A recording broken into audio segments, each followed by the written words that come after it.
Construction project ম্যানেজমেন্টের দুইটা process নিয়ে আলোচনা করা হয় সবসময়।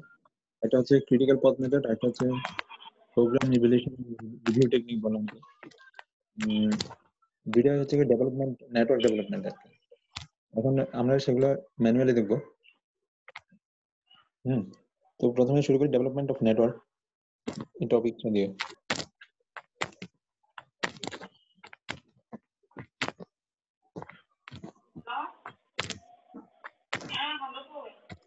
আচ্ছা, একটা কনস্ট্রাকশন নেটওয়ার্ক বা কোনো একটা প্রজেক্ট প্ল্যানিং, সেটা আমরা প্রথম থেকে শুরু করে একেবারে লাস্ট পর্যন্ত মনে করেন কি কি আমাদের অ্যাক্টিভিটি থাকতে পারে।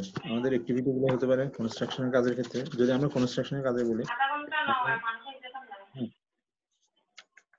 তাহলে প্রথমে সাইট সিলেকশন, প্ল্যান ব্রেকডাউন, তারপর হচ্ছে গিয়ে এরপর হচ্ছে গিয়ে অ্যাক্টিভিটি ডেট গুলো ঠিক করা,